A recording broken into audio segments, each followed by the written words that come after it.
Umiyak ko yung girlfriend ko dahil sa inamin ko sa kanya. We were stuck in the usual Alabang traffic when Out of My League by Stephen Speaks started playing in the car. And I swear, that song still hits, lalo na when you're sitting next to the girl you once thought you'd never have a shot with. She smiled when it came on. We both started singing na wala sa tono at how bad we sounded. But in that moment, everything just felt right, familiar, safe. Then I looked at her and said, alam mo, kahit 8 years na tayo, hindi pa rin nagsisinkin sa akin na kasama na kita, na pinili mo ko, na binigyan mo ng chance yung tulad ko. She and said, ang drama mo, but I wasn't done. May mga aminin ako sa'yo. Nung LDR pa tayo at nililigawan pa lang kita, hindi ko agad maintindihan mga sinasabi mo. Ang lalim ng vocabulary mo, ang dami mong English words na never ko pa narinig. Kaya habang nagchat-chat tayo, may nakaabang akong Google tab.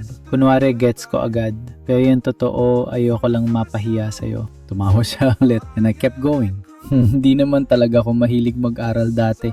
Napakamabarkada ko, alam mo naman yan. Pero dahil alam kong overachiever ka, I really try to keep up dahil ayaw kong ma-turn off ka na may bagsak ako. Nagka-scholarship ka sa Ateneo, alam ko hindi ko kaya yung ganung level. Pero I did my best para makapasok sa State University. Hindi ako mahilig magbasa dati pero I read summaries of the books you used to rant about. Minsan mag-download pa ako ng crack at iskim ko yun overnight just so I could keep up and rant with you. Grabe rin yung principles mo, sobrang political at passionate mo. Dahil sa'yo, mga news articles ang binabasa ko tuwing papasok sa school.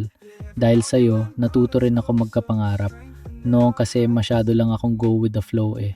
Natuto ako mas makinig, mas umunawa at mas maging empathetic sa paligid ko. Then I told her about the little things. Kapag may plano tayong magkita, ilang buwan akong nagtitipid sa baon ko. Gusto ko kasi, kapag nagkita tayo, hindi mo maramdaman na tinitipid kita. Alam ko kasi may mga pumupurma sa'yo na may kaya. Alam ko rin na maraming nagtatangkang manligaw kahit may boyfriend ka na. Hindi nila siniseryoso yung relasyon natin dahil LDR pa tayo nun. Di mo nga magets dati ba't hindi ako nagsiselos. Kung alam mo lang kung gaano ko kagusto basagin mga mukha nila. Pero instead na magselos ako, I just try to be better. And finally, hindi naman talaga ako mahilig magsulat. Pero I made sure to send you handwritten letter. Lagi ko pa sinasama hoodies ko para kahit paano maramdaman mong kasama mo ko. Kahit na nagtaka na nanay ko ba't paubos na hoodies ko sa cabinet.